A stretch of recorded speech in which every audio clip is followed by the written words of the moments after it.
So, ladies and gentlemen, we have Sam here. Sam is going to be our entertainment coming up. Oh, well, that's not what you said. That's not what you Entertainment, yes, yes. said.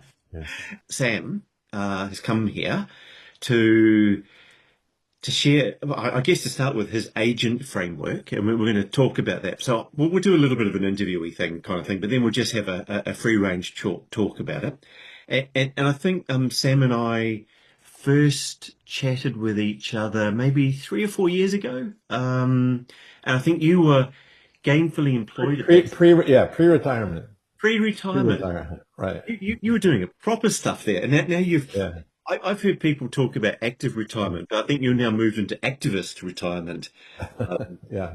where Yeah. you're actually trying to change the world, which I think is lovely. So, Yeah. anyway, I stop rabbiting on, and I just say, "Welcome, Sam," and let's just have an interesting chat about this stuff that you've been doing. Agent, we can just let's go through and just tell your stories, and I wonder if I might pick as an author, like when you write stories and things, there's these pivot points, and in the story it will be the quarter, halfway, and three-quarter point, and suddenly the story pivots. How about if we talk about the pivot point between being CEO and being activist, retired? I'm not going to call you retiree; it makes you sound like you're old. Yeah. Yeah. Yeah. I am. I Okay, am. But cool. yeah. So what was that pivot point? Well, actually, that pivot point is explained in my TEDx talk. Um, and so if you haven't seen the TEDx talk, I would, maybe you can put a link to it in the chat. So not during the next hour and a half, but maybe afterwards you can. But I'll give you a little shorthand. In in 2022, so a little over 3 years ago, I sold my company that I had spent 14 years building. It was a software services technology company. We were in the B2B e-commerce space. Um, my history has been agile project management. I mean, back when I was doing agile on mainframes, uh, back in the 90s. So I retired, and actually, right before I retired, I was looking for. I wanted to teach the company before I left. They'd known Agile, they'd known Lean, but they didn't really know theory of constraints. And so I came across Clarke's books, read them, and I says, "Oh my God, now people can understand this." So I kind of brought them in, and so that they can, and uh, and that was going to be my parting gift to the company. I left. They decided not to do it, but new CEO has his own thing, and I'm looking around for what to do next. I asked my wife, "Are you worried about what I'm going to do in retirement?" She says, "No, I don't. You'll figure something out." And my grandson hits me up, several months after I left. My daughter's 12, 13-year-old son, and says, "I'm having a big fight with mom." And I said, "Well, that's sad, Colden. What's going on?" He says, "Well, I need to upgrade my gaming computer. The one I have right now is terrible. I have my own money. I've spec'd it all out. I know what I want. But mom just keeps on saying no, no, no. And I don't know. I don't know what to do." That was the moment. That was the pivot point. That pivot point, when I saw the angst in my grandson's voice, and I saw the way that his mother, my daughter, was reacting to him, I said to myself, I've been negotiating for a very long time. Um, Infinite number of negotiations when you're running a company, when you're running projects, when you're working with clients to get new clients, we're trying to negotiate scope on projects, when it's just infinite amount of negotiations. And here it is, my grandson and his mother, are fighting, and the way that they're at it is they're butting heads. And I said, I think I need to figure out how to train them, how to learn what I've learned, that which I have learned was pretty much now by then instinctive, but it didn't really have a way to, it didn't like, I would have to send them to the same training that I did at Harvard program on negotiation. I would have to have them look at my bookcase and read the 20 books that I have there from, starting from Getting to Yes on. And there was no way they had the time because he needed a gaming computer pretty quickly. And so I had to figure out how to do this. And that's when I came up with my agent framework, and I used it. And as I say in the TEDx talk, I called up mom and I said, "Do you mind if I teach Colden, my grandson, how to negotiate?"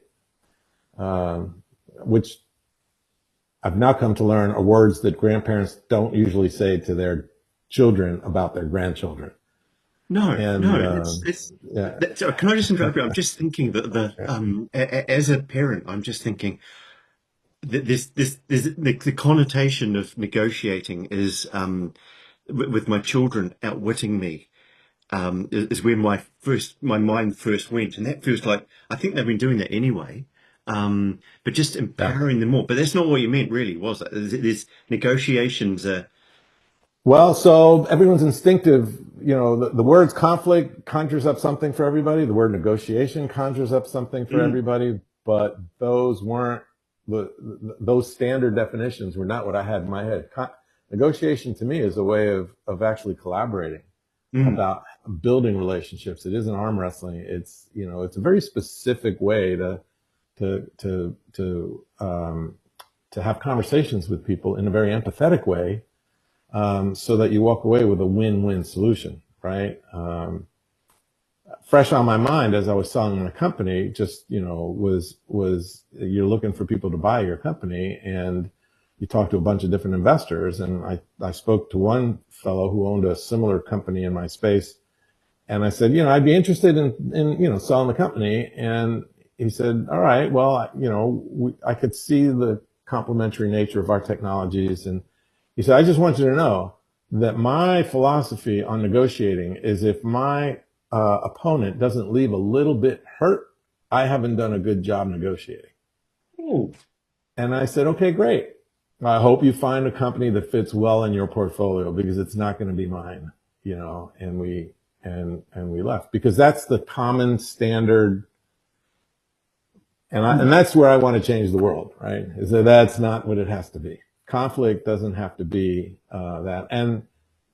And again, related to your point, for a while before I did this thing agent with my grandson and it worked. And then I wanted to check out if there was a market for it. And I lurked in Facebook teenage parenting groups. Um, I didn't want to go into the technology world at all because I had just spent my career there. Like I left that behind. I want to do something different, no, and so I went to a Facebook group with teenage parents, and I lurked for quite a while. And then I finally posted a relevant comment. I said, so what if, instead of, when you have a conflict with your child, instead of like saying no to them or, making demands on them, what if you as a parent actually told them what it was that it would take to get you to say yes? oh, I like that. Like that's negotiating, right? Right. And so I had a range of responses. One of them was, "That's what we do right now. I mean, that's how we collaborate with our children. Hmm. We're overt about telling them we don't just say no. We don't just we share with them what our view is on what's important to us. And then on the other hand, on the other extreme, I had parents say, "Why would I teach a terrorist how to negotiate?" So the world has different views on it. I want to change that. I just want to change those. And I think they feel that, they're training terrorists to negotiate because they don't really know what negotiate means. I think that's the thing. The word it takes my mind to a negative place. Yeah. But you said you're trying to replace the word negotiate with Yeah. collaborate. Yeah, pretty much. Yeah, And, that's and, and Doug Kursic, I said, sounds very similar to Chris Voss methodology of negotiation. I'm not saying there's anything innovative here. Go back to Getting the Yes, which is before Chris Voss, Mm. right? It's all there. It's just buried for lawyers, for politicians, for business people. You know, like I went to a Harvard program on negotiation, right? I got trained there, Mm. and but we just need a different language. Yeah. And I think if we have a chance to go through it, I'll share with you that I think that this is actually a little bit different. In fact, Chris Voss right now in the New York Times this week was asked, so what makes Trump a great negotiator, Empathy. right? That's what he said, And wasn't it? that's Chris Voss's word, was that he Yeah. because because President Trump is an empathetic person. Now, is there anyone on the face of the earth that believes that Trump is empathetic to human beings? Right? Like I don't want to go into I don't want to get into a political discussion, but what he's actually saying is he's empathetic to what the other person's interests are that he can Yes. manipulate. Yep. Right? Yep. And so it's the same methodology, but even good methodologies can be Everything can be used. absconded with, Yeah. Okay, so let's take. I like that because so that we've got if you've got Chris Voss and you go negotiation, negotiation, negotiation. You're thinking FBI. You're thinking really, really high stakes. Right. When he was doing it with it was hostage situation, wasn't it? Sure. And if we take this back, you've got your grandson who's feeling like he's been held hostage, Yeah. and he really wants his new PC. I think it is. And his Yeah. mum, you've just asked her, "Can I teach him to negotiate?" Yeah. My reaction was, "Oh my God, I don't want someone that's better at negotiating than I am." But that's not what it Mm. was. So can I give you back to the? Yeah. Yeah. Can you So continue his this? mother said, "Have at it," because we're at a dead end, Right. and and she knows that um, that if I teach him to outwit her, that would be the last time that I saw him. Um, and I wouldn't want that. So we had a common interest there, and so she knew, right? And Yep. so that began the process. Yeah. Yeah. Yeah. That's very good. Okay. So right. So now we're sitting there, and you've got a grandson Yep. who is going right. Yeah. So Let me get let some me tell stuff you out of that Granddad. what. Now I've got to. He's going now. I've got to learn some stuff from Granddad. I've got an ally. Um, do you think when and I'm just wondering when he spoke to you, do you think maybe he was thinking I can get Granddad? And I know you use a different word for Granddad. I can't remember Yeah. how Yeah. to. Yeah. Yeah. Yeah. That's okay. But Yeah. do you think he was going? Oh, wouldn't it be good if Granddad had a word with Mum and it sorted it all out? Of course. Yeah. Either that or just buy it for me. Saba is what he calls me. He would Saba, just buy Saba, it for thank me. you. Yeah. Yeah. And But you but that did wasn't something what, different. that wasn't what was going to happen here. He was going to figure out how to collaborate with mom. Yep. And I said, okay, here's what you need to do. First, you need to understand that there's a conflict here. Be aware of it. Then you need to ground yourself in what your interests. Hmm. Like, what do you really want here? Yeah. And then he goes into a tirade. I know exactly what I want. Blah blah. Big computer, big monitor, big keyboard, memory. That sort of thing. You figure that out. Uh, and I want it in my room, and I want it to be private. It's all right. Those are good. Uh, and he then I then asked him, so what's your best alternative to a negotiated agreement if you can't negotiate with mom? If she won't let you do it because, he said, well, I'm just going to have to stick with what I got, but it's really slow. And Mm. so, all right, so you better figure out how to help mom. So then I asked, okay, next step, E for empathy. So let's empathize with mom. Why do you think she's saying no, Colden? And that was it. Mm. That broke it open. His first thing he said was, because she doesn't want to waste my money, but it's my money. So, I said, okay, Hmm. great. That's one of mom's interests. What else is she interested in? And he thought, and he said, well, Maybe she's afraid that I won't get my homework done. Ooh, that's a good one. Mm. Maybe she thought I won't get my chores done. Oh, that's another good one. Did you address that at all leading up to this conversation? No, I just told her I wanted to spend my money to buy my computer, and I said, well, that's fascinating. So any other? Yeah, maybe she's afraid and he got creative, empathizing. Yep. Maybe she's afraid that I'd get lost in the dark web. Yeah, that's another good one. Mm. And so I said, all right, cool. So this is your job. Ground yourself in what is interesting, your interests are, and your emotional space. Because as soon as he would be triggered, Yep. as soon as he went back to mom, and then the yelling began, and that's when mom started to stiff arming him and say, I'm not talking about this anymore because we're not having a conversation. So So ground when you yourself say emotionally. grounded is this is that kind of like taking that deep breath, Yes, pulling yourself out of the emotional state and coming back yes, and being more reasoned and logical and calm and probably. exactly, exactly. Because when you're emotional, your brain gets hijacked. Mm. Chemicals flow through your body. You fight, you flight. You can't think. You can't reason. And then you just get into these yelling matches. So ground Yep. yourself calm. What are you interested in? And then empathize with mom. And he went through that list. Yep. And then I said, okay, now we're about to talk to mom. That is the negotiation. You're now preparing. That is the negotiation. Let's go talk to mom. Um, find a good place, like not when she's cooking dinner, she's busy, or after she's had a bad day or whatever, Yep. and come up with a list of how you're going to get all those no's and turn them into yeses. Come up with solutions. Right. So they had that conversation, and I called him up and said, how'd it go? And he says, well, I didn't quite get her to say yes entirely, but she didn't say no, but she came up with a couple of other sort of things that I had to deal with. Hmm. By the way, that's the way this goes. You Yep. uncover new interests, right? One of mom's interests was that she didn't really trust any agreement that he would come up with, because the last time she gave him a phone, he said he wouldn't use it past 9 o'clock. She'd go in his bedroom and she'd see him under the covers, like Hmm. at 10 o'clock on a school night. So it was like, what good are your agreements? Um, so he had to deal with that, right? But in the process, mom learned one of his interests that she didn't have. Mm.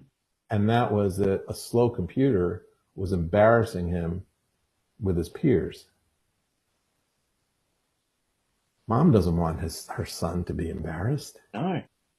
So now she's pretty much interested in figuring out how to make this thing work. So they came up with an interim solution, Yep. and he built trust with her. And then finally, in the end, he got what he was actually asking for.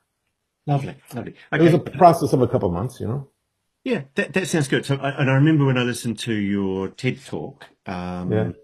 the interim solution was she moved an older PC, I think it was. There was a better PC into a Yeah.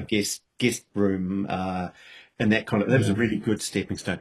Okay, so now for people who may be listening this and they or watching the video, they can't see that I've put into the chat the words aware, ground, and empathy. Um, Right. And is negotiate. So that was the Enders, ne- conversations that they were having. so enders negotiate. We're spelling the word agent. Yeah, we are. In fact, I could share my screen here real quick. Can I do that? Is that okay if I do that? Yep, Just but tell me what T is so that I can, because, so then T is to tie it all together. oh, I like tie. Tie it all together because that is what we usually forget to do. Yes. So we have a great meeting. We say, I'm going to do this. You're going to do this. Everything's going to be happy. And the next morning, people like either forgot what they committed to, Hmm. or they changed what they're going to do, and they misunderstood what they said to each other. And you need to tie it all together with some sort of a agreement. And the more important, the agreement, the more important and more specific you need to tie it all together with some sort of a quote unquote contract, which they did with Yes. consequences. Like if I catch you playing your gaming computer before you've done your homework and you know your chores, you're done for 30 days, right? Right. That's very lovely. So they had a very grown up Very conversation. grown up, very grown up, Right. very grown up, calm. Yep. Talked about interests, talking about positions, which was I want a computer with my money. Mom says no. Yep. If you talk about interests, uh, you know, I don't want to embarrass myself in front of my friends. I want a little bit of Mm. privacy put in my room. And her interest being, you know, homework and that sort of thing. You talk at the interest level, you can actually come up with some interesting ideas, which they did. So that's the secret of the agent framework is first be aware that you're in a conflict. By the way, there are four ways to deal with conflict. Mm. Collaboration is just one, and it's the hardest, right? Mm. There, there are three other ways, and most of us instinctively engage in. Nobody instinctively deals with collaboration in a win-win way, except for Mm. me at this stage of the game. Everybody else does one of the other three, Yes. and So they, what do they fight, your next flight, question is what are those three? Yeah, right. and freeze? Is it? Would they be the other, or have you got Well, different names for them? um, yeah, I could. In 3 minutes, can I show another a couple? Like I'm a teacher, right? I Yeah. want everybody to kind of like. So let me Please share. do. Let me. Yeah. Just in case Yeah. I put this as a podcast, can I just repeat those back though? So we've got agent, Agent, and on the screen Yes. you had a picture of an agent, a spy, Yeah. pro- Yeah. and then the first word is aware. And I remember the way you said it was, are you actually aware that you're in a negotiation? And I Yeah. like that because so often we're in the middle of a fight, or we can't even, but naming it, it would be part of the calming down and getting you into the second step, which is grounding, which is taking you, just getting your mind grounded. So you're in a place where you're no longer, not as emotionally controlled. You're actually thinking about the problem and then you're problem solving. Empathy, I love that. Empathy is E, and that is getting you to think about what the other person's thinking about. And the thing that you listed out was maybe obstacles or concerns that they would have. Um, and that's hard. And then you mentioned that when you talk, it's kind of like a loop back, because your empathy grows when you actually start talking about these things as grown-ups. You actually start to learn the real things. N is negotiate, which is actually where you sit and have the conversation. Yep. And Yeah. T is tie it all together. I love you got tied all together. I had an image of in my mind as you were talking of the earlier the first four being you suddenly you found a gift, and this is actually like tying a ribbon on the gift that you've found together, and it kind of wraps it up, and it makes it a complete kind of package. Yeah. Okay. So Yeah. agent. I'm Yeah. just So that's again. agent. Yep. That's Yep, it. that's beautiful. I think everyone here, you know, when you get an acronym, they're all a little bit really useful and a little bit silly and all of that kind of stuff at the same time. I think that's beautifully silly. It's so simple. It's really easy um, to remember and pull back out of your head and play back. Okay. Yeah. So now there are only four ways. This matrix, because we love matrices, right? On the x-axis is you as a party. How important are the results to this negotiation, this conflict? Hmm. How important is it to you? How concerned are you for the results? And on the y-axis is how concerned are you? How important is the person or the parties that you're negotiating with, that you are in Ah, conflict with? yes. So, and of course, each one of these quadrants represents a different conflict approach, right? So if you don't really care about the outcome, but you really, really, really care about the person that you're in conflict with, you'll just Hmm. accommodate them, Yep. right? They win, you lose. And that's okay, right? Because you don't really care about the problem. So where do you want to go out to dinner Friday night? I don't Yeah. really care. Oh, I want to go Italian. Great. Let's go to Italian. You So you know, roll over like a puppy dog. You've got a you picture. roll over like a puppy dog, It's right? beautiful. Got that? You know, you lose, you win. Caution, caution. Losses mount. They will add up over time. It may seem like something small, Mm-hmm. but over time it turns into resentment. Well, you always get your way. Like I know I didn't say this to you like a month ago, but every time you just, and then it blows up, right? Yep. So that's one way. The other way, another way is to compete. It's like, because it's important to you, and either they're not all that important to you, right? They're low on the y-axis, Mm-hmm. or you're forgetting that they're important to you, and you're prioritizing the problem solution. So you're going to win, and they're going to lose, right? So that's a win lose. And again, losses mount. Okay. Um, then the next way is to avoid the thing altogether. Most people either accommodate or avoid, and that's just their natural Mm. personality type. You know, it's just we've learned not to get into it. So avoiding is essentially make believe it doesn't exist, be a term, but that's a lose lose because these conflicts they typically show up again, Yeah. right? And the ball has not been moved forward. It'll come back and haunt you down the road. Um, like knowingly putting technical debt into production, you know, like Mm. avoiding fixing something, right? Actually, You Sam, as know, you say that, I was just thinking of I wrote something on LinkedIn the other day about a term I've used for a long time, but kind of kept secret, which is trust debt. It's the lack of trust that 100%. That's it. builds up That's and it. you just can't see it. And And it that's becomes like it. a That's what this burden. is. And that's what this is. That's exactly Mm. what this is. The only way to win-win is actually to collaborate, and that's agent, Yes. Yeah, yeah, yeah. right? Like that. So if the problem is important and the person is important, is your boss important to you? Is your Mm. spouse important to you? Is a supplier important to you? Is an employee important to you? Um, is a gas station attendant important to you? Mm. Um, so, and people either naturally accommodate or avoid. In our society, we're getting into compete terribly.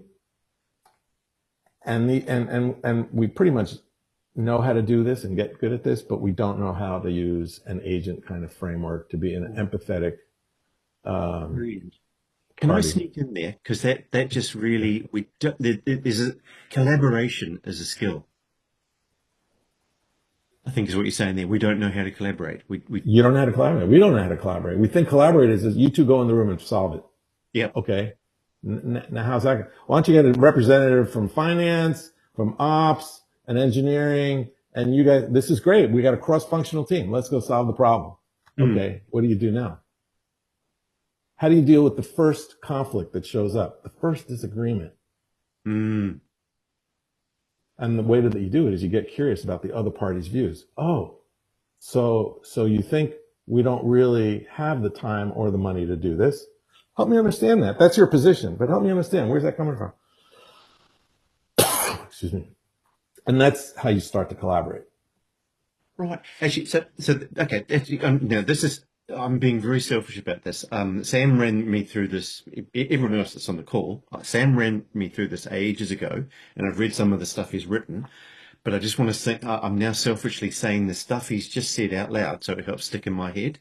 Okay, so the collaborate is really hard work, and no one teaches us how to do it. I guess some people learn it from others. Some people maybe just slide into it easy on. I know in my life, I didn't know how to collaborate probably until I was in my mid to late 40s.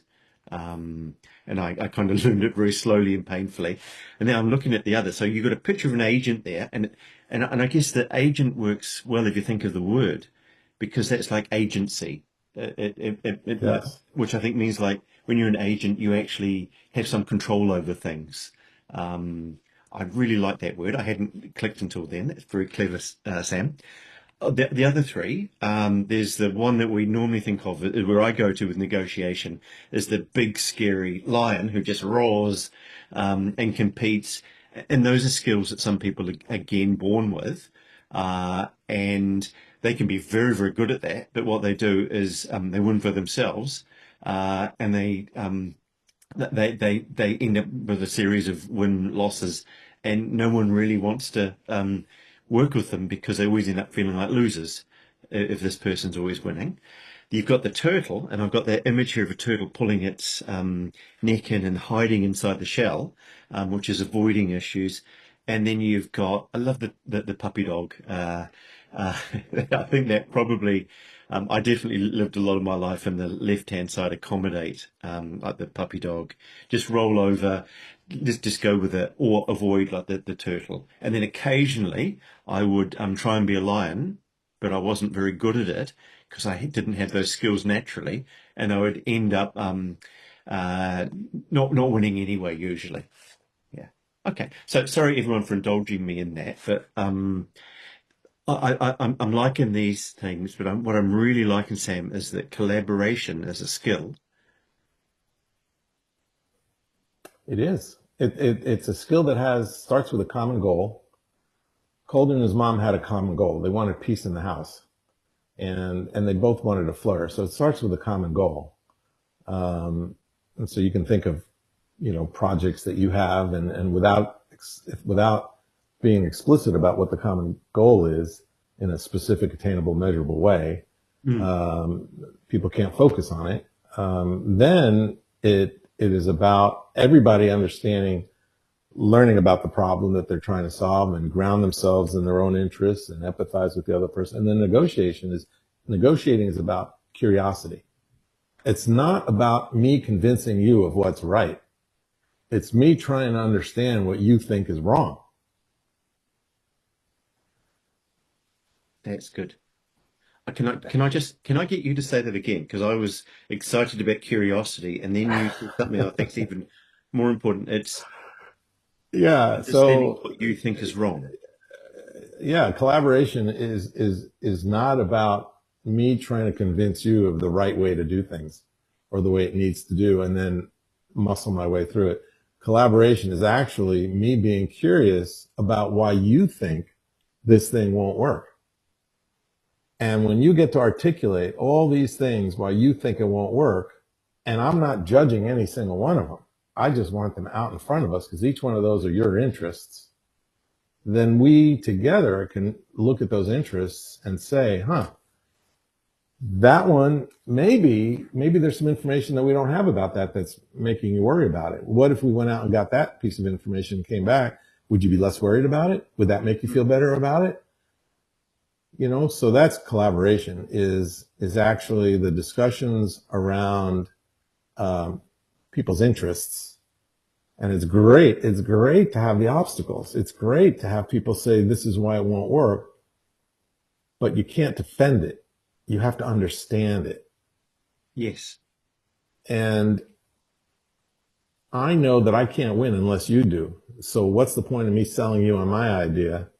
I really need to understand what your idea is and help you see that your idea, maybe it's reframed, maybe it's missing a piece of information. And you can do the same for me, right? Mm, And that's really collaboration. I like that. So this is, I'm just thinking purely by coincidence. I hope everyone can see that. It's a book called The War for Kindness by a guy called Jamil Zaki, and it's building empathy in a fractured world. It's kind of like a big thinking book, but it's from what I can tell by having read the front cover and the back cover and listened to podcasts from him, it is about learning how to be empathetic. And I think it just ties in so much with this, but it's like almost an invisible skill. And I think what he said from listening to the podcast, he's got a subsequent book about being cynical versus being whatever the opposite of cynical is. And he said that cynical is like being cynical is a set of beliefs that you've got in your head about how other people operate. But if you're cynical, and and you know the usual belief is that you're assuming that other people are not trustworthy, then you don't collaborate with them. You almost go like that turtle across with the line, and you sit back and you just don't collaborate. So you never get to see much evidence that other people are actually trustworthy because you're not in a situation where you're being trustworthy. I'm just what am I trying to think here? I like that what you're talking here is like a worldview on the one hand, but it's actually a set of skills, which makes it, and the two go hand in hand. But it's mostly a set of skills that are, some people seem to be lucky that they got. But I'm looking at your grandson, and he got lucky and then he got taught the skills. I'd like to think so, and I think he thinks so. Yeah, yeah. Yeah. How about if we pause there and just see if there's any questions Yeah. or thoughts coming in? If anyone wants to ask a question, microphone away. But if you'd like to leave something in the right hand side on the chat, go for it as well. I think What have we got there? Doug, where can we learn more about the agent framework? Oh, yeah, that's a great question. Um, so let's just say that right now I offer 2-hour workshops. Um, and that's a great place to learn it. I haven't done any web ones, but maybe we should do that. Most of them I've been incubating locally in the Research Triangle Park here in North Carolina. But aside from that, what I've done is I have taken the agent framework and I have created a custom ChatGPT chatbot, my ChatGPT. So if you're using ChatGPT, my agent framework now is available for you to talk to exercise, to plan with, to rehearse with, and it, just like my seminars and everything else, it's free. Yeah. why don't we And I'm happy to demo that if we have time and anyone's interested, but you could why don't self-service we all do the that? knowledge you need. Yeah. Yeah, but why don't we do that right now? I think you can share the screen there with a. I Well, I've can. seen you share it a few times. Do you want to give a demo? Now we have just slightly set this up, everyone, beforehand. We did check and see that we can that Sam can actually have one of the advanced voice conversations with the agent, and it worked. It worked 50 minutes ago. So just cross your fingers that nothing's changed in between. That's all right. Well, before we try, let me ask, let's do it on something real. I don't want to, make this an academic exercise. So if somebody comes up with a conflict, we'll actually work through the conflict together, and then we'll work with the ChatGPT to coach us through. It's basically a coach. So anybody have any work conflict, personal conflict?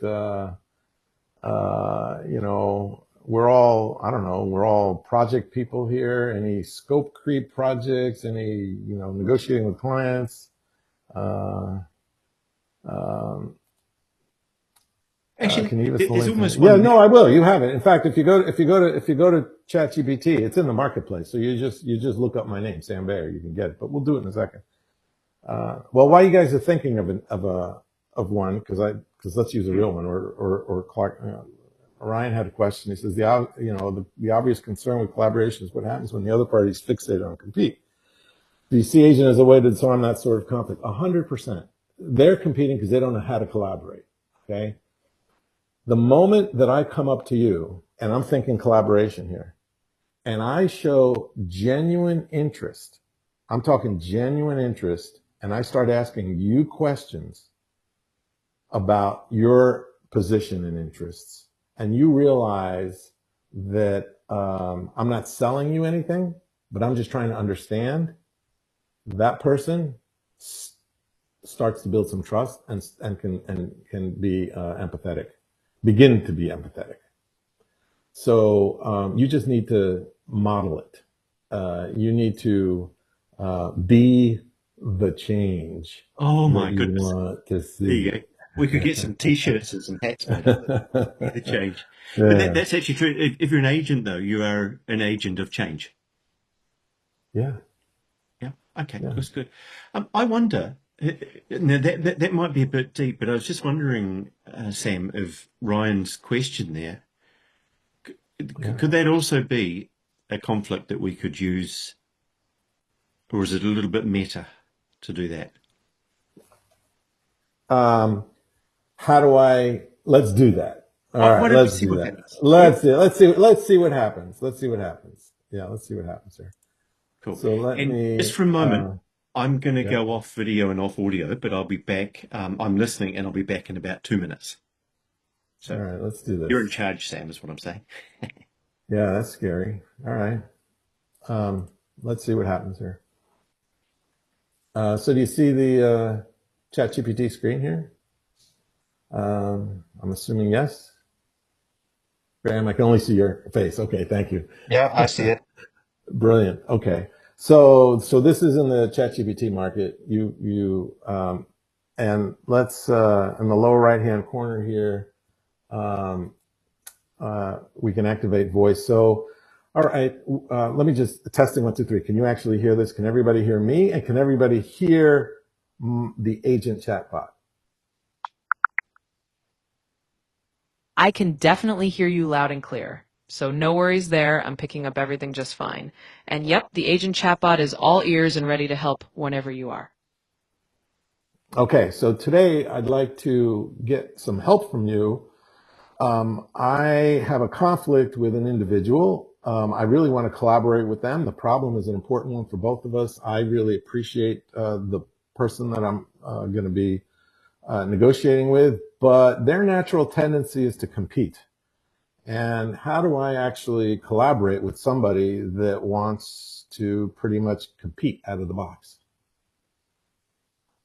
Absolutely, we can tackle that together using the agent framework. So it's great that you want to collaborate and that you value the relationship. That's a solid starting point.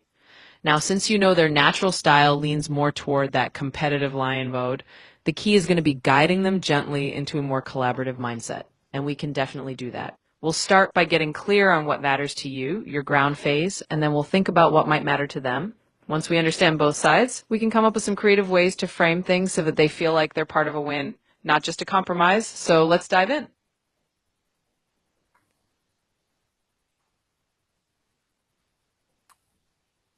Um, right. So she's basically saying, get started by grounding yourself and empathizing with them. Now, when you negotiate, um, she'll guide them into not competing.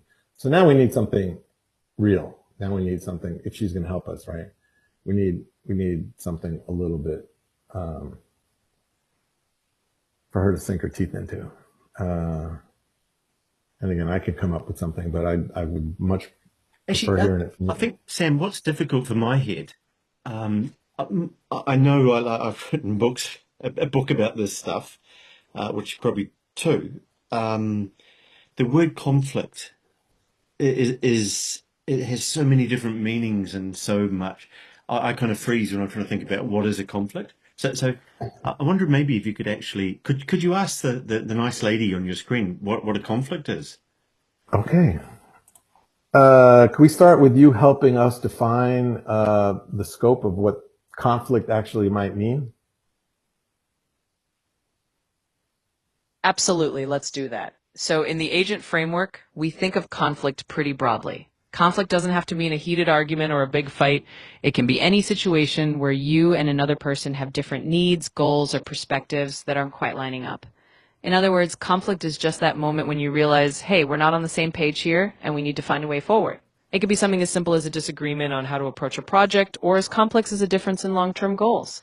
So for our purposes, let's define the scope of conflict as any scenario where you and the other person have differing interests that need alignment, and from there we can build on how to approach it collaboratively. It's broad. That is. But I'm feeling I know, like, as having written a business novel, when I was reading about writing novels, as well as having pivot points, and like when I mentioned it earlier on, stories are all about conflict, and I've never quite understood what they meant by conflict, but it really is. Actually, no, I have understood it, but I had to learn that a conflict is whenever you want to achieve something, but there's something blocking you in a novel. And you're talking here about, I want to achieve something, but I can't get it because someone else has a different view of it. So we need to sit and talk. So, Or we can avoid it, or we can accommodate them, or we can compete with them, or we can collaborate. yeah. Depending upon how important the thing is and how important the relationship is. So would be something like a good prompt to think about what a conflict is there this bit where you probably have that lingering thought that you probably should have a grown-up conversation about it, but you'd rather do those other things? Yeah, sure. Okay. So let's continue on with her, because I really want to see how she eases a competitor into a collaborative mode, right? So Can I try one? yeah. And I'm not sure that this is like a commercial one. Our dog, who's sitting beside me here, being Yeah, beautiful, yeah, has a torn ACL, and we yeah. took her to the vet, and the vet, of course, said we'll need to get X-rays and all sorts of stuff. And I felt a little bit kind of like, I'm pretty sure you can tell what's wrong just by looking at the dog's leg. But okay, we'll get the X-rays. And then he comes back and he says, "Oh, you need surgery." And I, in my very cynical mind, are going, "Okay, how much does that cost? Are you just promoting that because it's a commercial thing and that's how you make your money?" Um, and then so uh, and then I say it's an awful lot of money. Are there any alternatives? And he says, "Well, you could just manage it." So I felt like I was in a conflict thing there, but I'm But not where's sure. the competition? But where's the competition? You are in a conflict, but that's a different scenario. So Yeah. It was a competition over my money, I felt. right. Well, so let's shift gears here a little bit and help you sort through that. But I'm not going to answer the conflict versus, because that's maybe advanced. Maybe this one. Let's Okay. see where this one. Let's reset here for a moment. Our buddy Clarke here has a dog who tore her MCL, and he brought it to the vet. And the vet, from Clarke's perspective, is asking to take X-rays and maybe surgery. And in Clarke's mind, that just sounds like, here's a pun. That sounds like ka-ching, ka-ching, a lot of Oh, money.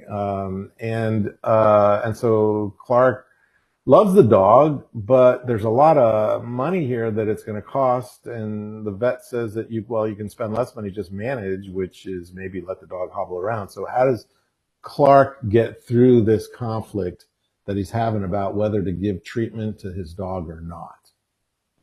All right, let's reset and dive into that. So Clark's got a situation that's really about making a tough decision for his dog's well-being, and there's a financial aspect creating a kind of internal conflict for him. It's not a negotiation with another person in the same way, but it is a negotiation of values, Clark's love for his dog versus the cost and practicality of the treatment. So let's use the agent framework to help Clark. First, in the awareness step, we just acknowledge that this is a real conflict for him. He wants to do right by his dog, and he's also got financial constraints. Next, we ground him by clarifying his own interests. What's his position? He probably wants the dog to be healthy and happy. Why does he want that? Because he loves the dog and wants to do what's best. And what's his BATNA? Maybe it's choosing a less expensive management option if surgery is truly out of reach.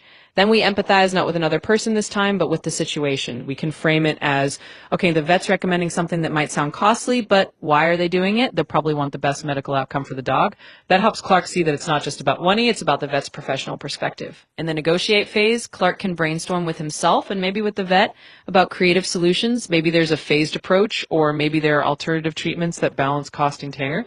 Finally, we tie it up by helping Clarke make a clear decision. Maybe he decides on a step-by-step plan, or he sets a budget and discusses that openly with the vet. In short, we treat Clarke's internal dilemma just like any other negotiation, even if it's mainly with himself and the circumstances. Let's help him find a win-win that he feels good about. Hmm. So, Ryan, competition where the vet knows more about the situation and may not be sharing alternatives that are less expensive, that surgery more effective than manage it. That's a great perspective. I will tell you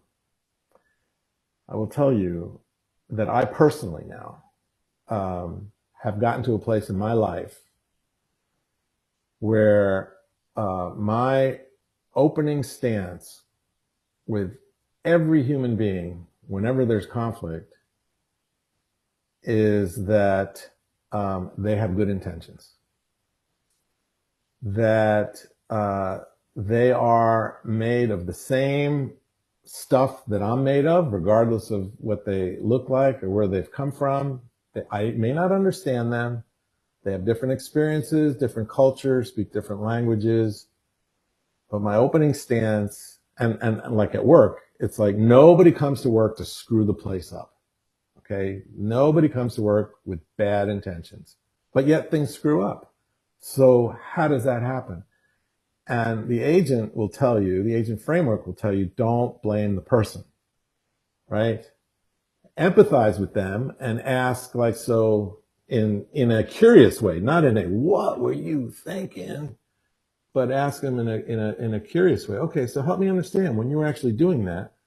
Or from the vet, it's the same sort of thing. You know, like I can't, if I assume bad intent on their part, I cannot collaborate. I cannot collaborate. Okay. I am now left to only compete, avoid, or accommodate. So that's my starting point, is I trust. They're a human being. They're made in God's image, if you want to be spiritual about this thing. And there's just stuff that I don't understand about their world. And part of this process is going to be to empathize with them, to understand and be curious as I can be. So I would be happy to ask the vet. Wow, that was like, I was not prepared for a $5,000 bill to fix my dog's MCL. I have to tell you. And more than likely, the vet will say, he'll be empathetic.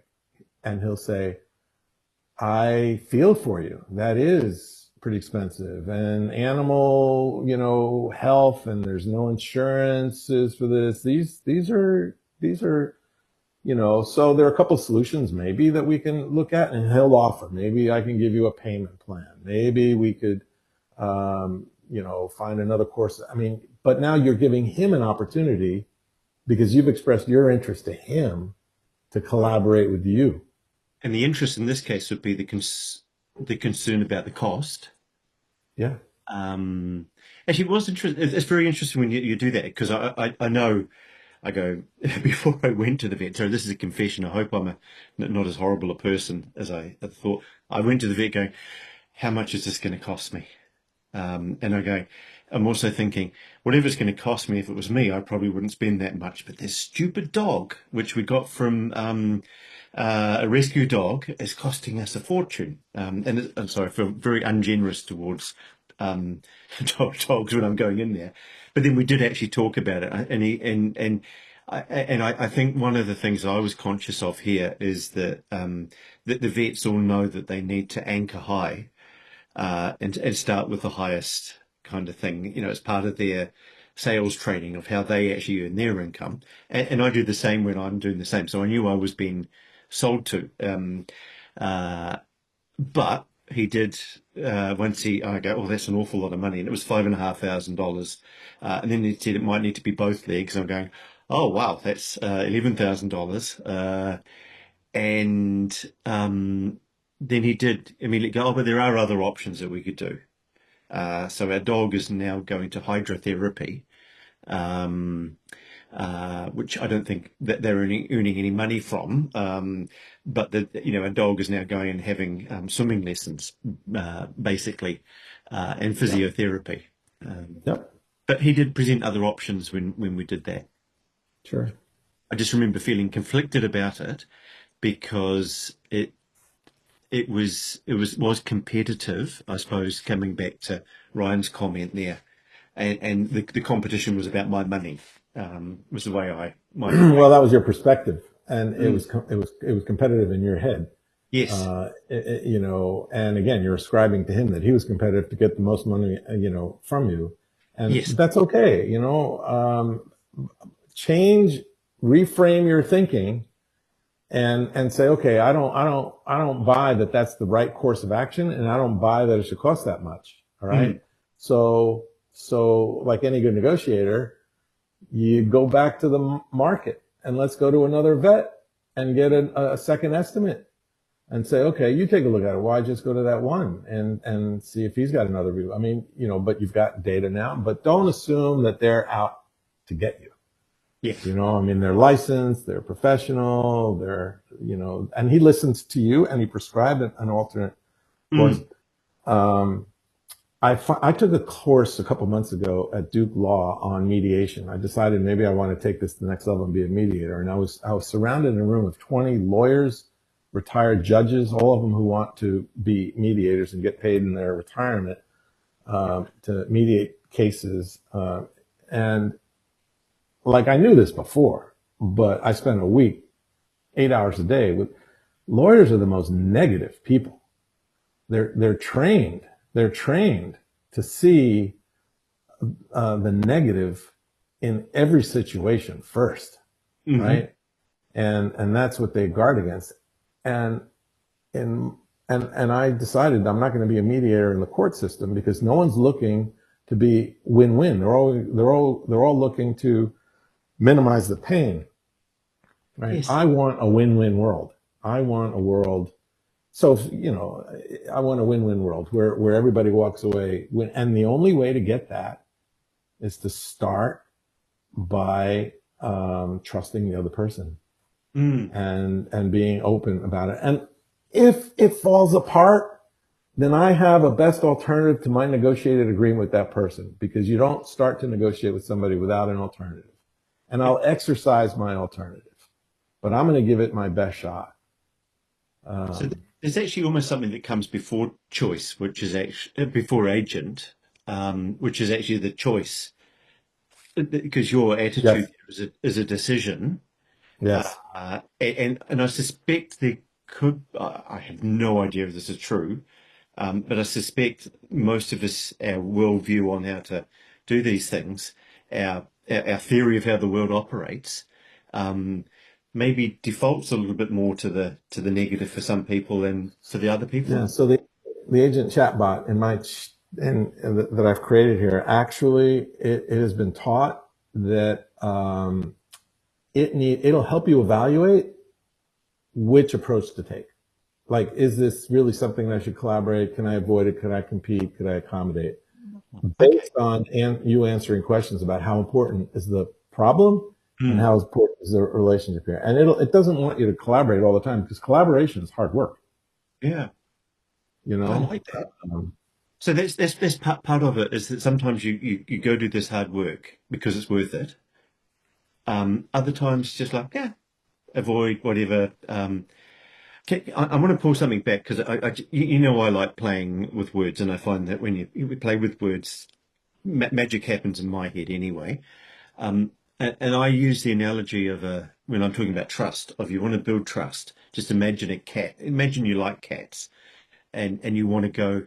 There's a cat on the side of the street, and you want to hold your hand out and gently talk to this, say in a nice tone that the cat likes, just gently approach the cat, hold your hand out. Maybe it comes up and it sniffs your finger, realizes you're not too scary. It knows it can run away if you are, but then rolls over and it shows you your tummy, which is actually a sign of trust. And I can't help but think of your lion there, because um, I think most of us, when we look at the competitive side, we're used to people negotiating who have got all of these skills at being a lion. And then when we collaborate with them, if we decide to, like you say, it's hard work, what we're trying to do is turn them into that pussycat where you start building trust with them, and they stop growling, and you can actually sit down and have a conversation. It's like, yeah, anyway, sorry, that's me thinking out loud. Okay, so how about we're just 10 past now, so we've got about 15 minutes to go. I'm wondering if anyone's got any questions, or if there's actually, since I have the microphone and I can mute everyone else, um, could you tell us a little bit? Because I know most people on here have got some TOC stuff, so they probably know, maybe read my corkscrew solutions, maybe almost probably certainly done, know a little bit about clouds, have used clouds, evaporating clouds. Um, I Which, have by a the way, this has evaporating clouds in its knowledge base. ah. Because when you were talking about this, most of the words that I'm hearing are almost about this way of thinking about it. And I have this I learned the clouds as a very mechanistic kind of thing. And it's not meant to be that way, but that's just the way my brain picked it up. And over the years, it's become much more human as I've got the kind of the way of thinking that you're describing here. Um, I'm really interested. I'm pretty sure that when Ellie Goldratt invented the cloud, he had just read Getting to Yes. He wasn't notoriously famous for crediting his sources or his inspirations, but if you look at the clouds, they are basically a mechanism for using getting to yes, but it's without all of maybe the conversational skills that go with it. I'm wondering if you could just tell us a little bit getting to yes, because I think you went to the Harvard Business School negotiation where that book came from. Getting DS is baked into agent. Yep. Okay. It's at its core, it defines, let's say, three terms that I use: positions, interests, and BATNA. Yep. Okay. That's at its core. Um, and, and the rest are examples. Yep. I mean, that's the short view. So if we were to look at a cloud, we got on the one hand, on the other hand, those are the positions. And that's what the cloud does. The cloud, right. The cloud says, all right, here's a conflict.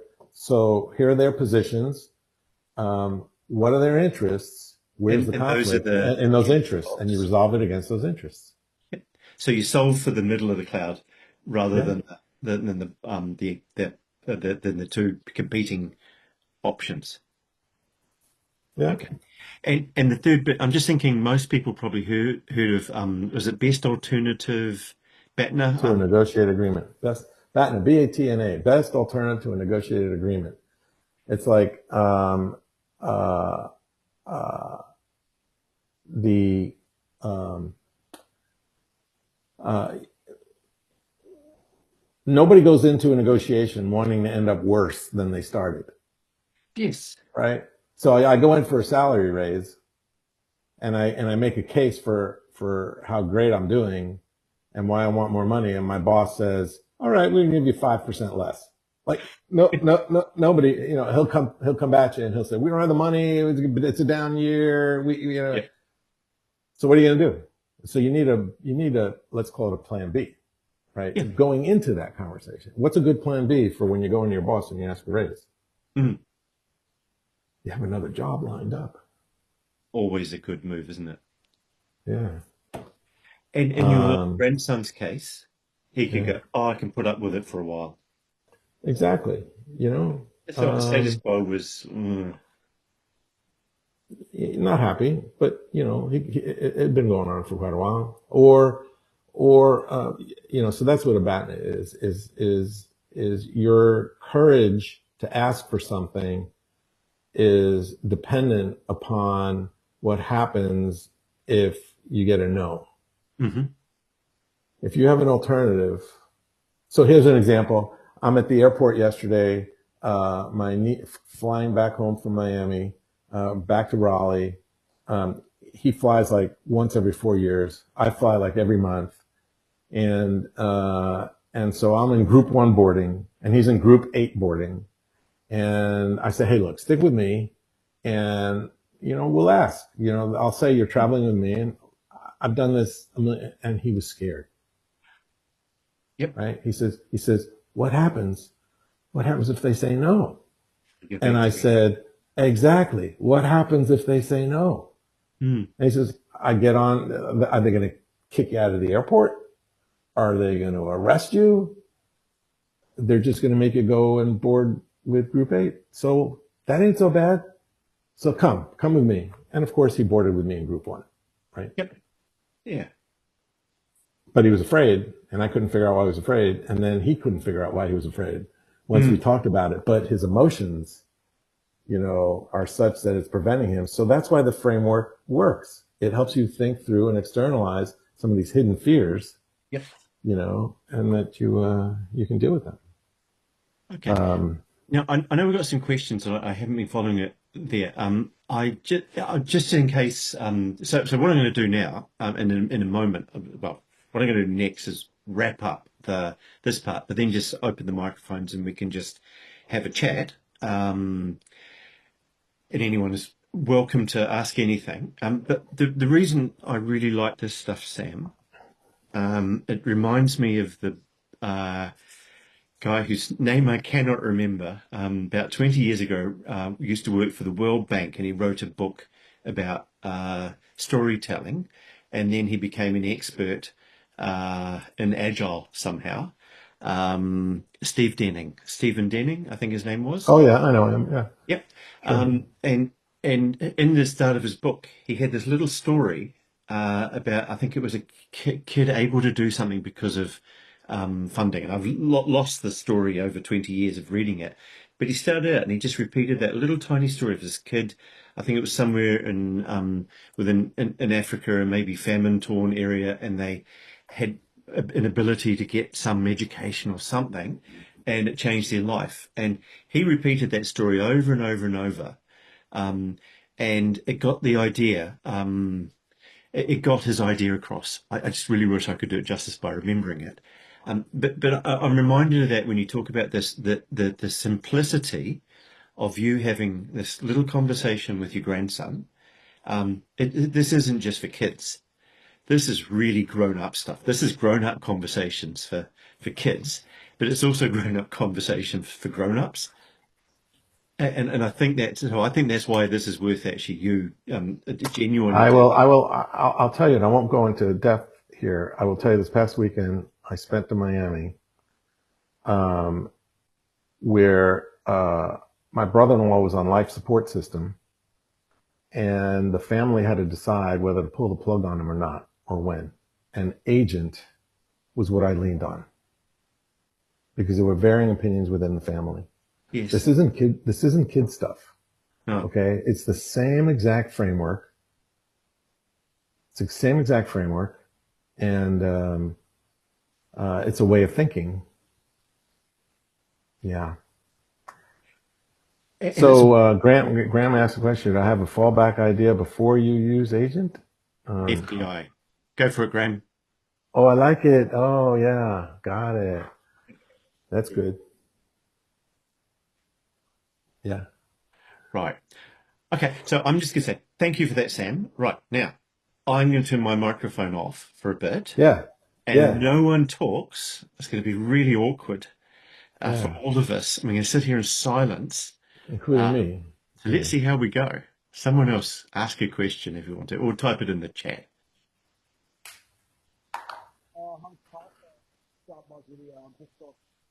Well, this is Mason Emerson. First of all, Sam, thank you. And thank you, Clarke, for arranging this. I appreciate both of you on this. I've learned a lot and wish my phone hadn't cut out exactly when you started pulling up the agent, because that part was definitely interesting to me. And because I've been playing with ChatGPT and actually doing some of the TOC and evaporating cloud just with the basic ChatGPT. So I'm really impressed with the agent that you were able to get going there. Now I'm actually in a negotiation space, as I was brought on as a contractor by my client, and have been there was originally there for 3 months. Now it's been extended into a 4th month, but they're going to end my contract on Friday. And I just met with the CIO this morning because he's opening up a new project manager space, and I need to be able to move into that. And he has my resume. He says I would be a perfect fit, but he said he's not planning on opening it for another month. What's my best approach here to on Thursday morning when he told me to circle back with him? How can I make sure that I'm addressing his needs and the needs of the company in order to be able to maybe get him to fudge that month and just let me slide in? Yeah. Well, my agent chatbot, I've come to learn, does a better job at answering these questions than I do. But my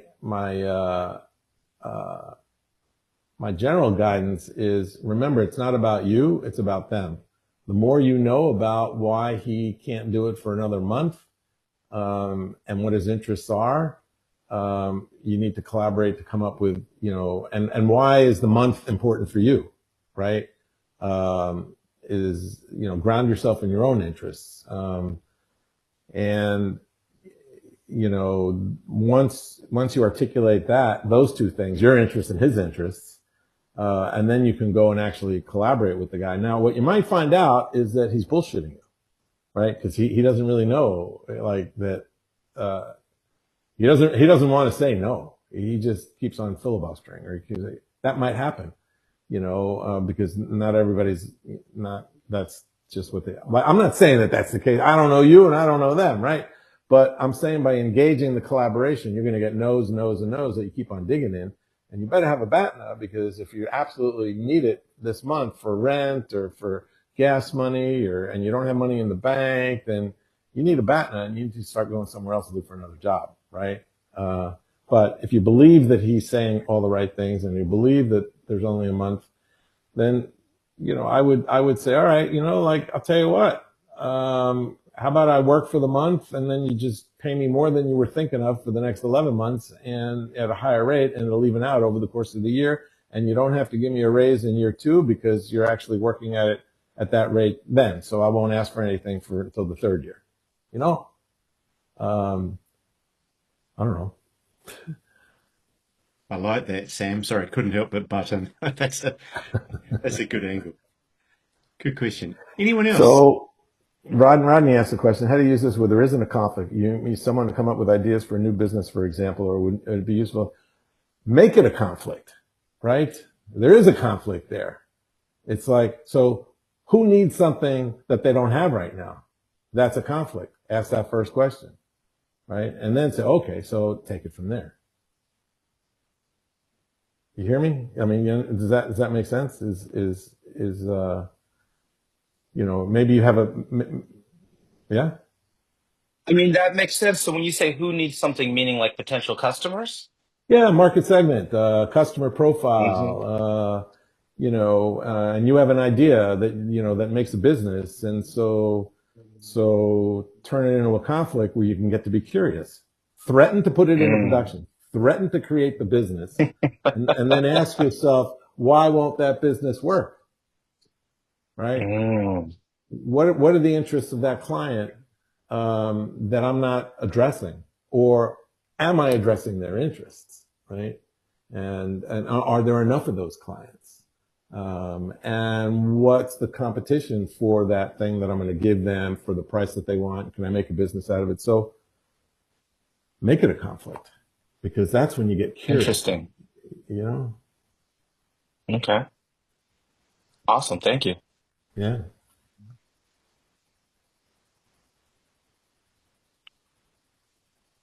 What else have we got going on? Who else has got a question? Mr. Bolton, Hello, Mr. King. you're very quiet. Oh yeah, no, I've been taking this in and No, no, I mean literally, not figuratively. I can't hear you.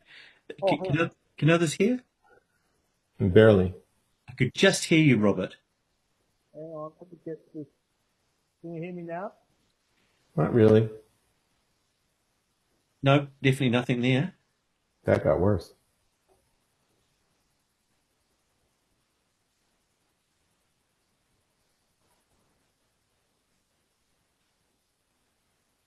Can you hear me now, Clark? Just, if we're all quiet, we can probably make you out. It was just very quiet, that's all. Now, I think it might be coming through your laptop's microphone rather than the one in your ears. For sure.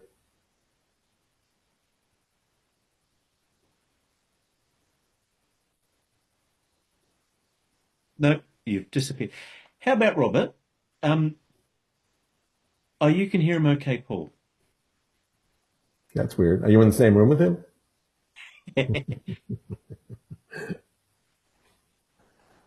uh, do you want to resort to fingertips, Robert? German stereo headphones. I like that. It's funny. Give it another shot. Yeah, You, now you he's. like you like me with my hearing aids when I take them Mhm. out, and then my kids and my wife are talking, and I'm going, "What? Oh, stop mumbling. Speak up a little bit." So way back when somebody didn't ask the question of how can I learn more about agent, use the chatbot. Mm. That's basically, you could go and actually presumably say, "Hey, how can you help me?" And presumably it's going She'll to, guide you through it. She'll guide you through it. She'll yep, ask you. She'll ask you whatever, suss out the conflict, and it's slow or so, and and she can help you rehearse for that conversation. All the stuff that you know from ChatGPT. Write that first email, whatever. yep, okay. Now I'm not sure if Robert's going to be able to. Why don't we actually? We cut about 2 minutes before we wrap up. How about if we just wrap up?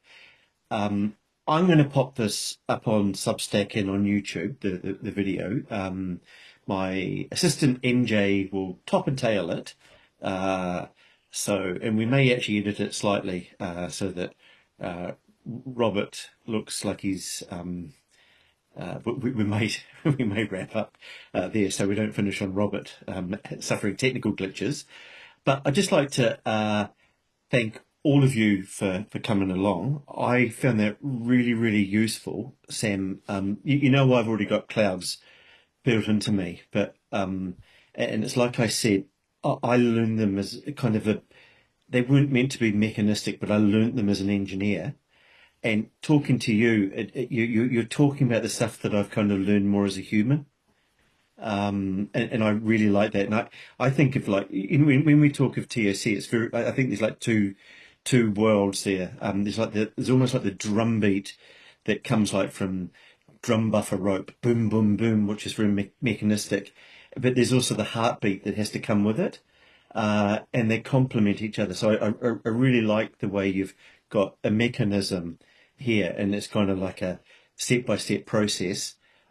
But I also, more than anything, I love the way that you've taken those 20 books that are on your bookshelf, which I'm sure I know, along with Rodney, I'd love to see all of them. Mhm. um, Yeah. but you've distilled it down almost like into an attitude of agency well, literally with your agent, and I just like the attitude that comes with it. It's Well, I'm just so like excited to hear you say that, man, because you're my idol, what So I really I'm honored very low to standards, have Sam. been invited and to hear you say that. I'm on a mission, I think there's a better way, and I think our world, our societies, our workplaces, our families need And it's so easy. It's hard, but it's easy. Well, it's simple, but it's hard. You know. So How about if yeah. Hello, we, Clark. Can you hear me now? oh my goodness, Oh, it's there really it goes. Oh my gosh. Uh, one of the You're gonna things send us into overtime though. I that. will, but sorry, I did have a question and I wanted to put it Go there for it.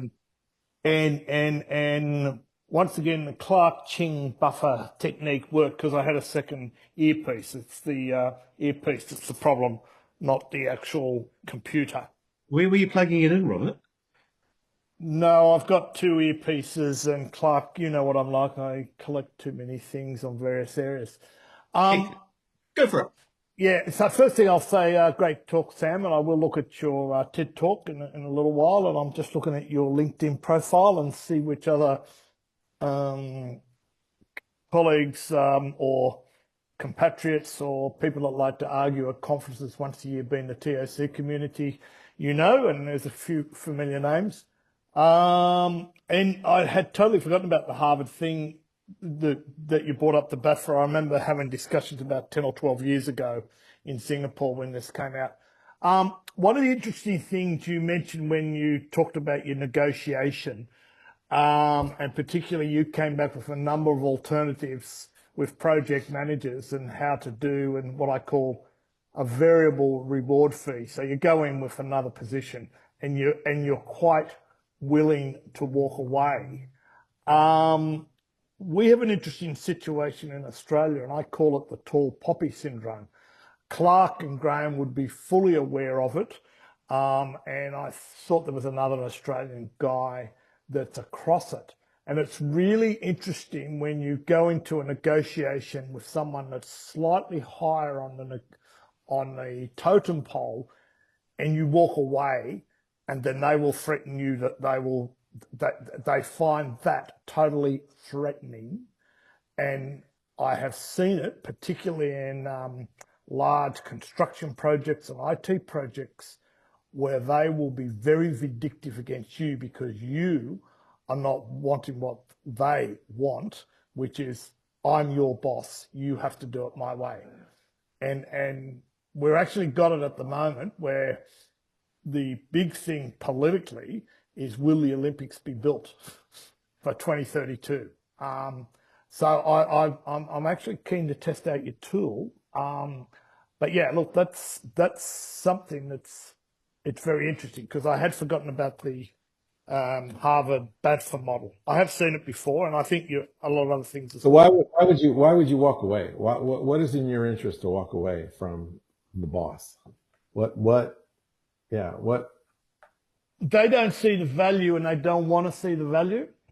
They of don't see even if you put to them, we can accelerate the project or increase the make it better. It's more important for them to hold their social standing than to improve the situation.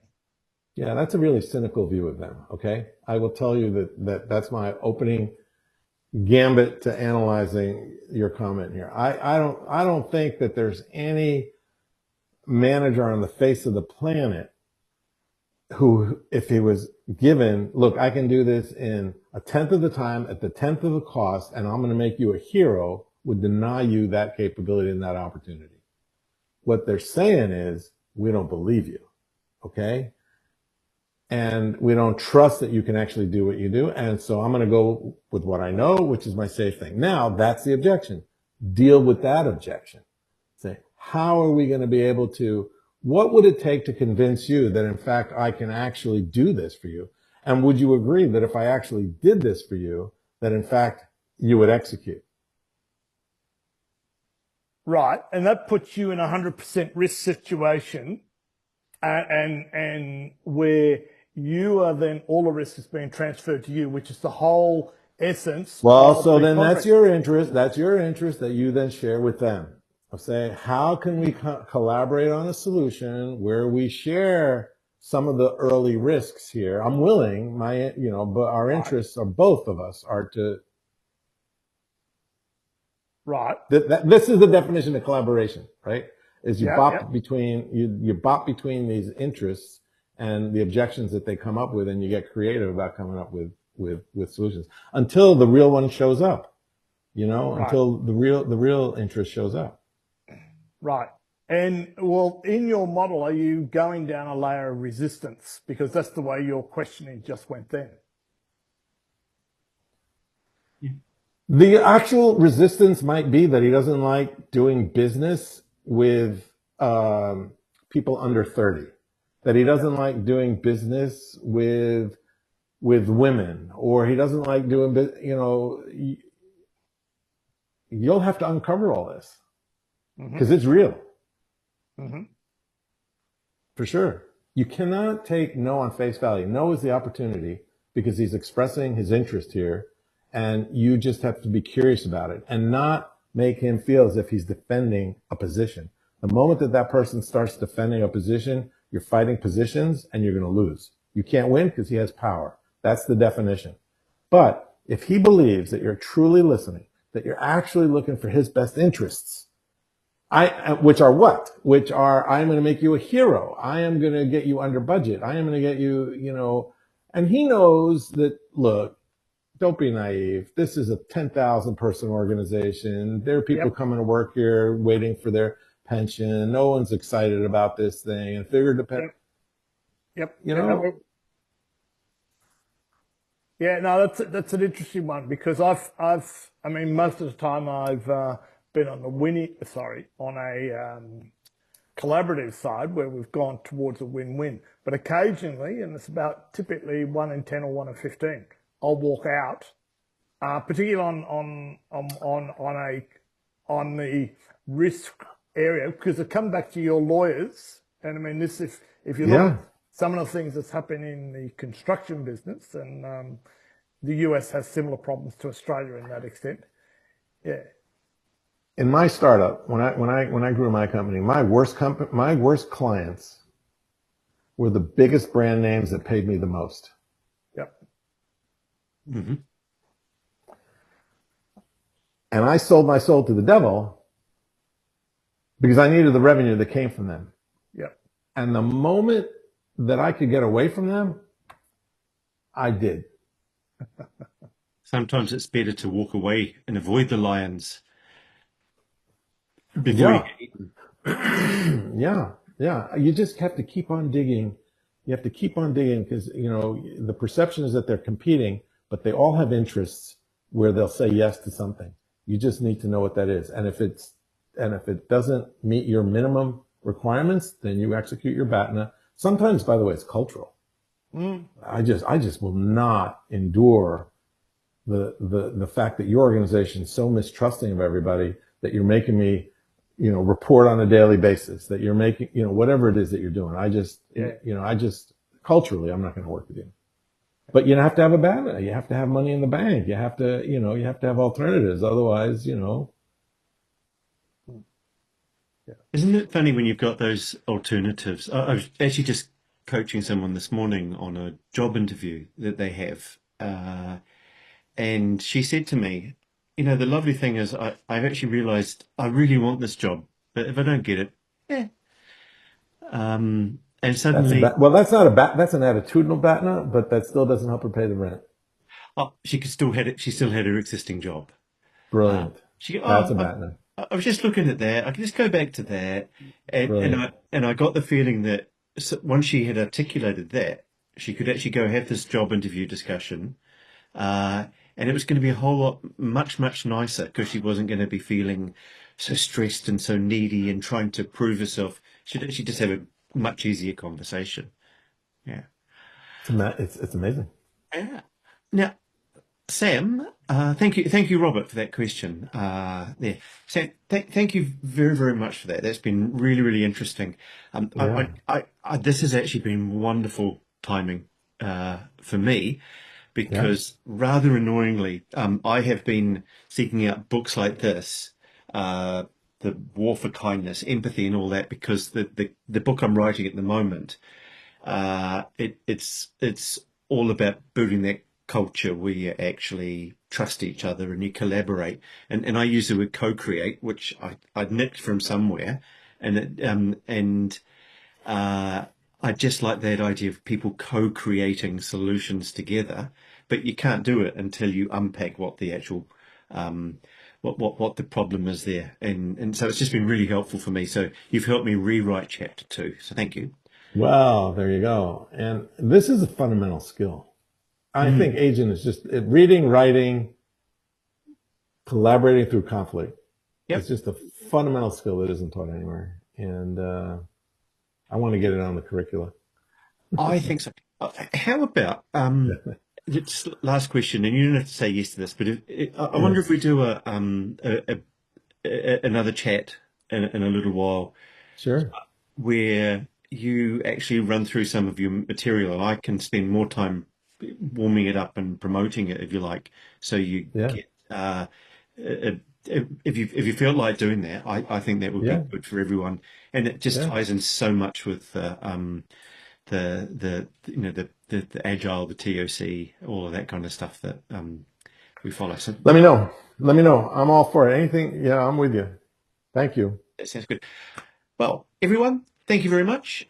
Yeah. Some of Cheers. you have bedtimes, some of you have lunchtimes, Yeah. and yeah, and some of you it's 3 o'clock in the morning, I think. So thank you very much. Thanks for setting it up, Clarke. I enjoyed it. Cheers, Sam. All right. Cheers.